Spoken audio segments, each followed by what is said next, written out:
চিল্লায় বলেন কাজ একটাই, সেটা কি? আল্লাহ বললেন ফাসআও। ফাসআও এর শাব্দিক অর্থ হচ্ছে দৌড়াও। আসলে কি? তো এই দৌড়াও দিয়ে আসলে দৌড়াও বোঝানো হয়নি, এর দ্বারা বোঝানো হয়েছে আল মুবাদারা ওয়াল ইহতিমাম, ইম্পর্টেন্স দেয়া, এমফাসাইজ করা, গুরুত্বের সাথে আগে আগে প্রস্তুতি নাও। ফাসআও দ্বারা দৌড়ানো বোঝানো হয়নি। প্রমাণ কি? কারণ বিশ্বনবী দৌড়ে দৌড়ে নামাজে যেতে নিষেধ করেছেন। বিশ্বনবী বলেছেন ইদা উকিমাতিস সালাহ, মনোযোগ দিয়ে শুনেন, ইদা উকিমাতিস সালাতু ফালা তাতুহা তাসআউন ওয়া আতুহা তামশুন আলাইকুম বিসাকিনাহ ফামা আদরাকতুম ফাসাল্লু ওয়া মা ফাতাকুম ফাতিমু। যখন নামাজ শুরু হয়ে যায় দৌড়ে দৌড়ে যাবে না, তামশুন হেঁটে হেঁটে যাও, আলাইকুম বিসাকিনাহ ধীরে ধীরে যাও, ফামা আদরাকতুম ফাসাল্লু ইমাম সাহেবের সাথে যে যত রাকাত পাবা পড়বা, ওয়া মা ফাতাকুম ফাতিমু যেটা ছুটে যায় নিজে নিজে পড়ো, কবুল করে নিবে কে? কিন্তু দৌড়ে যায় নামাজ ধরা যাবে? খবরদার, ধীরস্থির ভাবে যাবে। হাঁটার মধ্যে একটা গুরুত্ব দিয়ে তাড়াতাড়ি ধরতে চাবেন, কিন্তু দৌড়ে যাওয়া যাবে নিষেধ করেছেন। অনেক মুসল্লিরা এটা করে। ধরেন মাগরিবের নামাজ, ওযুখানাতে মুসল্লিরা ওযু করতেছে, ইমাম সাহেব নামাজ শুরু করেছেন আল কারিআতু মাল কারিআ ওয়া মা আদরাকা মাল কারিআ, মুখস্থ আছে না সবার? মুসল্লি মনে করতেছে ওযু হয়েছে আমার অর্ধেক, এখন যদি তাড়াতাড়ি ওযু না করে দৌড় না দেই রাকাত পাওয়া যাবে? রাকাত পাওয়ার জন্য দিছে দৌড়। মসজিদে হচ্ছে টাইলসের মসজিদ, পিছলায় পয়রা মুসল্লি একদিকে, লুঙ্গি আর একদিকে। আছে না নাই? খাবার কাছে খবর আছে এরকম পা ভাঙছে অনেকের। রাকাত ধরার জন্য মুসল্লি তাড়াহুড়ো করে দিছে দৌড়, মুসল্লি একদিকে লুঙ্গি, ট্যাং ভাঙ্গা শেষ, এখন ল্যাংড়া। বিশ্বনবীর কথা মানে নাই, ওটারে ল্যাংড়া বানাইছে কে? আল্লাহ। এজন্য বিশ্বনবী বললেন খবরদার দৌড়ে যাবে না, একামত হয়ে গেলে ধীরস্থির ভাবে যাও। কেননা দৌড়ে দৌড়ে আপনি কার দরবারে যাবেন? উনি তো সব রাজার বড় রাজা, মহারাজা। মহারাজার দরবারে তাড়াহুড়ো করা যায় নাকি? ফিট হয়ে কাপড় চোপড় পরে আতর টাতর মেখে ধীরস্থির ভাবে যাবেন। দৌড়ে গেলে আপনার হার্টবিট বেড়ে যাবে, আপনার ব্রেস আউট, শ্বাস প্রশ্বাস বেড়ে যাবে। তো হাঁপানির চলে তো আপনি হাঁপাকে থাকবেন। আপনি তাহিয়া পড়বেন কখন, তাসবিহ পড়বেন কখন, আল্লাহর প্রশংসা করবেন কখন? চিল্লা এখন ঠিক কিনা? এজন্য আল্লাহ বললেন ফাসআউ ইলা যিকরিল্লাহ। জুমার নামাজের আযান যখন হয়ে যায় তোমরা আল্লাহর জিকিরের দিকে ধাবিত হও। যিকরিল্লাহ, আল্লাহর স্মরণ। জিকির মানে কি? আল্লাহ। কিন্তু এই জিকির দ্বারা এই আয়াতের উদ্দেশ্য হচ্ছে আল খুতবাতাইন, জুমার 2 খুতবা। জুমার জিকিরের অনেক অর্থ আছে। জিকির মানে সালাত, জিকির মানে কোরআন, জিকির মানে ওয়াজ, জিকির মানে সম্মান। আবার জিকির মানে জুমার 2 খুতবা। আবার জিকির মানে সুবহানাল্লাহ, আলহামদুলিল্লাহ, লা ইলাহা ইল্লাল্লাহ, সুবহানাল্লাহ, আলহামদুলিল্লাহ, লা ইলাহা ইল্লাল্লাহ, মুহাম্মাদুর রাসূলুল্লাহ সাল্লাল্লাহু। এটাও জিকির। সুবহানাল্লাহ, আলহামদুলিল্লাহ, আল্লাহু আকবার। এই 3 জিকিরের চেয়ে শ্রেষ্ঠ কোন জিকির আছে? কথাগণ, বিশ্বনবী প্রত্যেক ফরজ নামাজের পরে সুবহানাল্লাহ 33 বার, আলহামদুলিল্লাহ 33 বার, আল্লাহু আকবার 34 বার পড়তেন। রাজি আছেন? সবাই পড়তে রাজি আছেন? লাফালাফি করবেন না তো? ঘাড় বাঁকা করবেন না তো? হুই হুই করে চিল্লাফাল্লা করা যাবে? জিকিরের মধ্যে সৌন্দর্য আছে না নাই? আল্লাহ নিজেও সুন্দর। আল্লাহর কাছে যেটা আমরা পেশ করব সবচেয়ে সুন্দরভাবে পেশ করতে হয়। চিল্লা এখন ঠিক কিনা? তার মানে জিকিরের অনেক অর্থ। জিকিরের এক অর্থ হলো কোরআন। জিকিরের এক অর্থ কি? আপনি যখন কোরআন পড়েন তখন জিকির করেন কার? কথা বলেন। আবার আপনি যখন নামাজ পড়েন জিকির করেন কার? আবার আপনি যখন লা ইলাহা ইল্লাল্লাহ এটা পড়েন জিকির করেন কার? পড়েন সুবহানাল্লাহ। এই লা ইলাহা ইল্লাল্লাহ সবচেয়ে শ্রেষ্ঠ জিকির। সাইয়েদনা মুসা আলাইহিস সালাম আল্লাহরে বললেন, আল্লাহ আল্লিমনি যিকরান, আপনি আমার এমন একটা জিকির শিখায়া দেন, লা ইয়ালামুহা ইল্লা আনতা ওয়া আনা, যে জিকিরটার শব্দ আপনি আর আমি ছাড়া কেউ জানবে না। সুবহানাল্লাহ। দুনিয়াতে যত অদ্ভুত অদ্ভুত প্রশ্ন সব আপনি মুসা আলাইহিস সালামের মাথা থেকে পাবেন। ভেরি কিউরিয়াসিটি ছিল ওনার, বিভিন্ন বিষয়ে আল্লাহর প্রশ্ন করতেন। আল্লাহরে বললেন, আল্লাহ আল্লিমনি কালিমাতান, আল্লিমনি যিকরান লা ইয়ালামুহা ইল্লা আনতা ওয়া আনা। ও আল্লাহ, এমন একটা জিকির আমারে শিখান, দিনে রাতে সব সময় এই জিকির আমি করব, আপনারে ডাকবো, কিন্তু শর্ত হলো এই জিকিরটা জানবে শুধু আপনি আর জানবে শুধু আমি। আমি, কেউ জানবে? আল্লাহ বললেন মুসা পড়ো লা ইলাহা ইল্লাল্লাহ, লা ইলাহা ইল্লাল্লাহু মুহাম্মাদুর রাসূলুল্লাহ সাল্লাল্লাহু। আল্লাহ বললেন মুসা পড়ো লা ইলাহা ইল্লাল্লাহ। মুসা আলাইহিস সালাম কয় মাবুদ এটা তো জাতীয় জিকির, সবাই জানে। জানেন? জানে না লা ইলাহা ইল্লাল্লাহ ডাউন কেউ আছে? কথা কন, জানেন না আপনারা? কথা বলেন, জানেন না? মুসা আলাইহিস সালাম বললেন আল্লাহ এটা জাতীয় জিকির দিলেন কেন? আমি তো চাইছি এক্সট্রা অর্ডিনারি, অসাধারণ একটা জিকির, সুপারক্যালিফ্রাজিলিস্টিক এক্সপিয়ালিডোসাস, এক্সেলেন্ট একটা জিকির, আনপ্যারালাল, কারো কাছে নাই, শুধু আমি জানবো আর আমি পড়বো। আল্লাহ বললেন মুসা এই লা ইলাহাকে যদি এক পাল্লায় রেখে দাও, তাম বিশ্ব, সাত আকাশ, সাত জমিনটারে তুলে যদি তুমি আরেক পাল্লায় রেখে দাও, লা রাজাহাত কাফাতু লা ইলাহা ইল্লাল্লাহ, মুহূর্তের মধ্যে লা ইলাহার পাল্লা ভারী হয়ে যাবে। ও মুসা তুমি যতই এক্সক্লুসিভ জিকির চাও, লা ইলাহার চেয়ে দামি জিকির আমার কাছে নাই। চিৎকার করে করতে হবে আল্লাহু আকবার। তার মানে নামাজ ও জিকির, কোরআন ও জিকির, এই যে আমরা ওয়াজ করতেছি এটাও কি? কথা কন।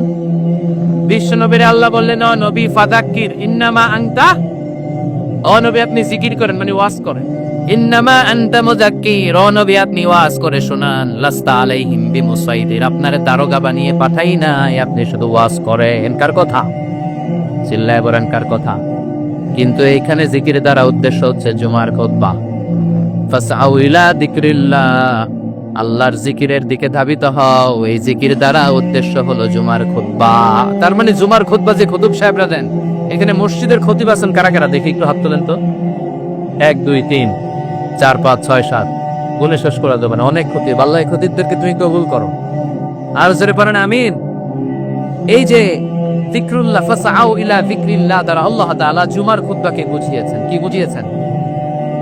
ফাসআউ ইলা যিকরিল্লাহ, আল্লাহর জিকিরের দিকে, আল্লাহর স্মরণের দিকে ধাবিত হও। এটা দ্বারা উদ্দেশ্য হচ্ছে জুমার খুতবা। আল্লাহ বুঝাতে চাইলেন জুমার খুতবা যাতে মিস হয়ে না যায়, এজন্য জুমার খুতবারে যেন তেন মনে করবেন না, এটা ওয়াজিব। জুমার নামাজ যেমনি ওয়াজিব, জুমার খুতবা দেওয়াও, কথা বলেন, জুমার খুতবা ওয়াজিব, শোনা ওয়াজিব, খুতবা দেওয়া ওয়াজিব। এই জন্য রব্বুল আলামিন জোহরের নামাজকে ফরজ করে দিয়েছেন 4 রাকাত। যেহেতু জোহরের নামাজের আগে পরে কোনো খুতবা নাই, জুমার দিন খুতবা আছে, তাই জুমার দিন 4 রাকাত থেকে কমিয়ে তিনি 2 রাকাত করে দিয়েছেন। কি ব্যালেন্সড ইসলাম, কি ভারসাম্যপূর্ণ আমাদের জীবন বিধান। প্রতিদিন জোহরের সময় ফরজ কয় রাকাত, কিন্তু জুমার দিন ফরজ কয় রাকাত? 2 রাকাত কমাইলো কেন? খুতবা, সুবহানাল্লাহ করবেন না? এজন্য জুমার খুতবাটা খতিব সাহেব যারা আছেন খুবই জরুরি।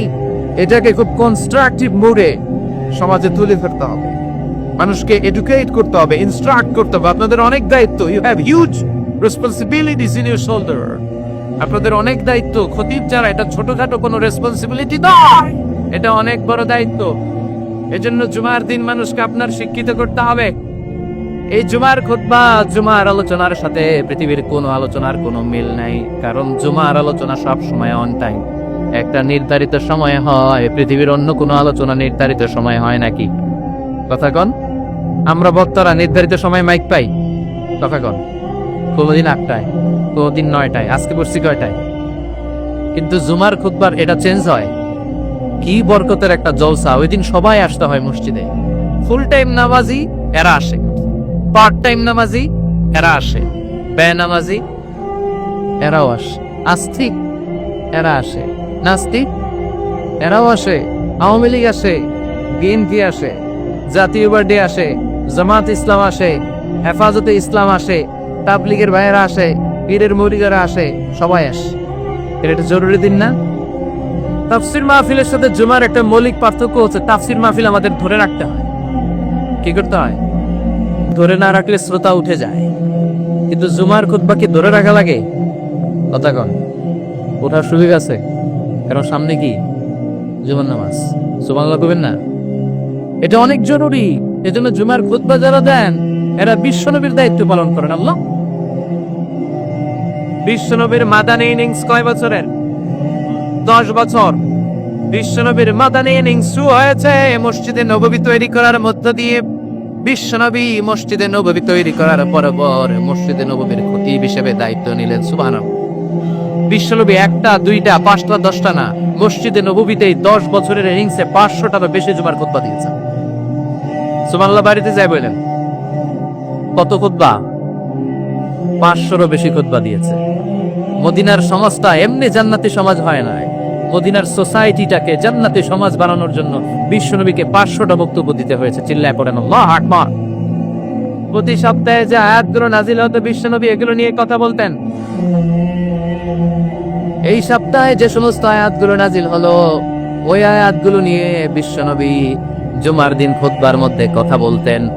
এই সপ্তাহের মধ্যে রাষ্ট্রীয় যত ক্রাইসিস আছে এই সমস্যাগুলো নিয়ে বলতেন। এই সপ্তাহে সমাজের মধ্যে বড় বড় যত ঘটনাগুলো ঘটে গেল এগুলো নিয়ে বিশ্বনবী জুমার দিন কথা বলতেন। সুবহানাল্লাহ। যেন খতিব যারা আছেন জুমার আলোচনাটা অনেক কনস্ট্রাকটিভ, ফ্রুটফুল হতে হবে, কোরআনের আলোকে হতে হবে। বিশ্বনবী জুমার খুতবা দিচ্ছেন, হঠাৎ বিশ্বনবী দেখলেন হাসান আর হুসাইন লাল 2টা জামা পরে জুমার মসজিদের মধ্যে ঢুকে একবার কাতারের এইদিকে দৌড় মারে আরেকবার ওইদিকে দৌড় মারে। ছোট বাচ্চাদের এরকম দৌড়াদৌড়ি আছে না নাই? ছোট বাচ্চাদেরকে মসজিদে ঢুকতে দেন তো না বের করে দেন? বের করে দেয়। সর্বনাশ। বাচ্চাদেরকে মসজিদ থেকে বের করবেন না, কখনোই বের করবেন না। তুরস্কের বিভিন্ন মসজিদে বড় বড় ফেস্টুন দিয়ে লেখা থাকে তারাবির নামাজে, জামাতের নামাজে মুরব্বীরা যখন সামনে নামাজ পড়বে পিছন থেকে যদি ছোট বাচ্চাদের চিল্লা চিল্লি আর কিচির মিচির শব্দ শুনতে না পাওয়া যায় তাহলে ভবিষ্যৎ প্রজন্ম নিয়ে আপনারা চিন্তিত থাকুন। পিছনে যদি বাচ্চাদের হই হুল্লোড় না থাকে, চিল্লা ফাল্লা না থাকে, তার মানে নেক্সট জেনারেশন এগুলো মুসল্লি হবে না, এগুলো হবে ডাকাত। এজন্য এরা বিভিন্ন প্রজেক্ট চালু করেছে। 40 দিন টানা ফজরের নামাজ যে ছোট বাচ্চারা মসজিদে এসে পড়বে এই প্রজেক্টের আওতা থেকে একটা করে সাইকেল দিয়ে দেওয়া হচ্ছে। সুবহানাল্লাহ কইবেন না? কুয়েতে আরেকটা প্রজেক্ট করছে, ফজরের নামাজে মুসল্লি নাই।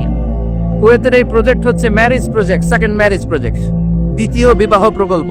কি কাজ এই প্রকল্পের? তারা ঘোষণা দিল মসজিদে ফজরের সালাতে মুসল্লি পাওয়া যায় না, তো যারা যারা ফজরের নামাজে মসজিদে আসবে না, টাইমলি আসবে না, তাদেরকে মসজিদের টাকা দিয়ে মসজিদের অর্থায়নে দ্বিতীয় বিবাহের ব্যবস্থা করে দেওয়া হবে। এই ঘোষণা দেওয়ার পর থেকে ওই এলাকার কোনো মহিলার তাহাজ্জুদ মিস হয় না। ফজর তো অনেক দূরে, তাহাজ্জুদের সময় থেকে হাজবেন্ডের টাকা শুরু করে মসজিদে যাও, তাড়াতাড়ি তাড়াতাড়ি কোথায় যাও, কারণ মসজিদে না গেলে দ্বিতীয় বিয়ে আছে না নাই? সুবহানাল্লাহ কইবেন না? রাস অটে প্রজেক্ট, অটে প্রজেক্ট, কত চমৎকার প্রজেক্ট! এই প্রজেক্ট গুলো নেওয়ার দরকার আছে না নাই? এজন্য ছোট বাচ্চাদেরকে মসজিদ থেকে তাড়িয়ে দেওয়া যাবে, এদেরকেও নিয়ে যান। এরা হাসতে খেলতে চলতে ফিরতে। আমি বাইরের যত জায়গায় তারাবি পড়েছি, অনেক দেশে তারাবি পড়েছি রামাদানে, ছোট বাচ্চারা পিছনে অনেক কিচির মিচির করে। হঠাৎ অ্যানাউন্সমেন্ট দেয় বাবা মারা ছেলে মেয়েদেরকে শান্ত করেন, কিছুক্ষণ শান্ত, 2 রাকাত পরে আবার চিল্লাচিল্লি, আছে না নাই? তো ওরা যদি না চিল্লায়, ওরা যদি লাফালাফি না করে, লাফালাফিকে 80 বছরের মুরব্বী করবে? কথা কয় না। মুরব্বী লাফালাফি করলে এটা মানাবে? ছোট বাচ্চারা লাফালাফি করবে, একজন আরেকজনের কামড় দিবে, কাঁচের গ্লাস ভাঙবে, এটাই পৃথিবীর সৌন্দর্য। চিল্লায় করেন ঠিক কিনা? বিশ্বনবী একবার আসরের নামাজের সেজদা লম্বা করে দিলেন। সাহাবারা বললেন নবী নামাজের পরে ধরলেন, অসুস্থ হয়ে গেলেন নাকি, অথবা কোরআনের আয়াত সেজদা অবস্থায় নাজিল হয়ে গেল নাকি? আসরের সেজদা তো এত লম্বা করতে কখনো দেখি নাই রে নবী। বিশ্বনবী বললেন না, অসুস্থ হই নাই, কোরআনের আয়াত নাজিল হয় নাই। আমি যখন সেজদায় লটিয়ে পড়েছি, আমার কলিজার টুকরা নাতি হাসান আমার কাঁধের উপরে চেপে বসেছে। আমি যদি সেজদা থেকে মাথা উঠাই হাসানের কষ্ট হয়ে যাবে, তাই আসরের একটা সেজদা আমি ইচ্ছা করেই লম্বা করে দিয়েছি। কি নবী ছিল, কি মায়া ছিল নাতিদের সাথে। হাসান হুসাইন বিশ্বনবী, যে নবী হচ্ছে সব নবীদেরও সর্দার, ওই নবীরে ঘোড়া বানায়া, বিশ্বনবীর বাপরে চুল ছিল তো ওই চুল ধরে এরকম ঘোড়া ঘোড়া খেলতো। ও বিশ্বনবীর কাঁধে বসে বিশ্বনবীর বাপরে চুল টেনে টেনে কয় এটা আমার ঘোড়া।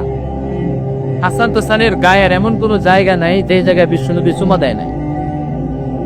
আর বলতেন রায়হানা চাইনি ফিদ দুনিয়া, হাসান আর হুসাইন হলো আমার দুনিয়ার সুগন্ধি। আল্লাহ সাইয়্যিদা শাবাবি আহলিল জান্নাহ, জান্নাতীরা আপনারা যারা জান্নাতে যাবেন আপনাদের সামনে দুইটা পতাকা থাকবে, একটা থাকবে হাসানের হাতে আর একটা হুসাইনের হাতে। বিশ্বনবী মসজিদে নববীতে জুমার খুতবা দিচ্ছেন, হঠাৎ হাসান আর হুসাইন লাল দুইটা জামা পরে কাতারের মধ্যে দৌড়াদৌড়ি শুরু করলেন। বিশ্বনবী খুতবা থামিয়ে দিলেন, মিম্বার থেকে নেমে হাসান হুসাইনকে দুই হাতে টানতে টানতে মিম্বারের উপরে নিয়ে আসলেন যাতে মুসল্লিদের ডিস্টার্ব না হয়ে যায়। হাসানকে ডান হাতে ধরে হুসাইনকে বা হাতে ধরে বাকি খুতবাটা বিশ্বনবী তখন শেষ করলে। আর 500টা খুতবা দিয়েছেন, কয়টা? চিল্লায় বলেন কয়টা? আবার বিশ্বনবী জুমার খুতবা দিতে দাঁড়ালেন, এক সাহাবী এসে বসে বলল, বিশ্বনবী বললেন, কম দাঁড়াও, 2 রাকাত পড়ছো? সাহাবী কেন পড়ি নাই। বিশ্বনবী বললেন, এর রাকাতেন 2 রাকাত পড়ো। সাহাবী 2 রাকাত পড়া শুরু করলেন, বিশ্বনবী আবার খুতবা দেওয়া শুরু করলেন। খুতবার নিরবিচ্ছিন্নতাকে ভঙ্গ করে বিশ্বনবী তাকে দাঁড়াতে বললেন, 2 রাকাত নামাজ পড়তে বললেন। তার মানে খতিব সাহেব বঙ্গরা শুধু খুতবা দিয়ে যায় না, ডানে বায়ে কোথায় কি হচ্ছে সবকিছু নজরে রেখে, কন্ট্রোলে রেখে সামাজিক সব সমস্যার কথাগুলো তুলে ধরে অসামাজিক কার্যকলাপের বিরুদ্ধে হুঙ্কার দিয়ে জুমার প্ল্যাটফর্মটাকে শক্তিশালী করাই হচ্ছে একজনের খতিবের দায়িত্ব। চিল্লা এখন ঠিক কিনা? এই কাজই করেছেন বিশ্বনবী 500টা খুতবায়। আবার বিশ্বনবী দাঁড়িয়ে খুতবা দিচ্ছেন, এক সাহাবী এসে বলেন, নবী মদিনার মধ্যে পানি নাই, অনাবৃষ্টি, দুর্ভিক্ষ, আপনি একটু দোয়া করেন যাতে বৃষ্টি হয়। কিসের দোয়া? বিশ্বনবী জুমার খুতবা থামিয়ে দিলেন, খুতবা দিচ্ছিলেন, খুতবা থামিয়ে দোয়া করলেন, আল্লাহুম্মা স্কিনা, আল্লাহুম্মা স্কিনা ইয়া গাউস আগিসনা, আল্লাহুম্মা স্কিনা গাইসান মুগীসান মারিআন মুরিআন নাফিআন গায়রা দার আজিলান গায়রা আজিল। আল্লাহ আপনি আমাদের সাহায্য করেন, আপনি রহমত করেন, বরকত দেন, আপনি মদিনার বুকে বৃষ্টি দেন, তাড়াতাড়ি দেন, দেরি করেন না। সুবহানাল্লাহ। বিশ্বনবী দোয়া করতে দেরি, মুহূর্তের মধ্যে ঝুমঝুম করে বৃষ্টি নাজিল হয়ে মদিনাটা প্লাবিত হয়ে গেল। আকাশে মেঘ দেয় কে? বৃষ্টি দেয় কে? সবকিছু দেওয়ার মালিক কে? বৃষ্টি দেয় কে? মেঘ দেয় কে? বিশ্বনবীর দোয়ার বরকতে বৃষ্টি নামলো। শুক্রবার বৃষ্টি, শনিবার বৃষ্টি, রবি সোম মঙ্গল বুধ বৃহস্পতি শুক্র, এর পরের শুক্রবার পর্যন্ত টানা বৃষ্টি হলো। কারণ দোয়ার বৃষ্টির দোয়া করছে, বৃষ্টি বন্ধ দত করে চলতেছে। আল্লাহ কাছে নবী চাইছেন, দিতেছি, না করলে থামাও। সুবহানাল্লাহ দিবেন না? বৃষ্টি হইতে হইতে মদিনায় বন্যা, মরুভূমির দেশ, কি পরিমাণে হেভি রেইনফল হলে মরুতে বন্যা হয়। সুবহানাল্লাহ বলবেন না? আবার বিশ্বনবী পরের জুমাবারে খুতবা দিচ্ছেন, ওই সাহাবী এসে হাজির, এসে বলে, ও নবী আর বৃষ্টির দরকার নাই। যে বৃষ্টির দোয়া করতে বসেছিল সে এসে বলে, আর কিসের দরকার নাই? চিল্লায় বলেন, কিসের দরকার নাই? ও নবী আর বৃষ্টির দরকার নাই, এবার বৃষ্টি বন্ধের দোয়া করেন। বিশ্বনবী আবার হাত তুলে বললেন, আল্লাহুম্মা হাওয়ালাইনা ওয়ালা আলাইনা, মানে আল্লাহ আপনি বৃষ্টি দেন, তবে এই এলাকায় না, ডানে বায়ে সামনে পেছনে চারদিকে দেন। সাহাবীরা মসজিদ থেকে বেরোয় দেখে মদিনার চারদিকে এরকম গোল একটা চাকতি, এই চাকতি দিয়ে নীল আকাশ দেখা যায়, আর ডানে বায়ে সামনে পেছনে প্রচন্ড ঝড় ঝন্ডার বৃষ্টি। মদিনার আকাশে 1 ফোঁটাও বৃষ্টি নেই। চিল্লা এখন সুবহানাল্লাহ। এগুলো হচ্ছে বিশ্বনবীর খুতবার বরকত। 500টা খুতবা দিয়েছেন, এজন্য খতিব সাহেবরা ভালো করে খুতবা দেওয়া দরকার আছে না নাই? আল্লাহ বললেন, ইযা নুদিয়া লিস-সালাতি মিন ইয়াউমিল জুমআতি ফাসআউ ইলা যিকিরিল্লাহি ওয়া যারুল বাই। জুমার আযান যখন হয়ে যায়, জুমার নামাজ পড়তে যাও, বেচাকেনা বন্ধ করে দাও। কার কথা? Allah. Close the shop, shut down the shop, close the market. Market বন্ধ, দোকানের শাটার নামাও, ক্যাশ বক্সে তালা ঝুলাও, ব্যবসা প্রতিষ্ঠান, মার্কেট সবগুলো বন্ধ করে একজনের জিকিরের দিকে ছোটবা। তিনি কে? অল্প 1-1.5 ঘন্টার জন্য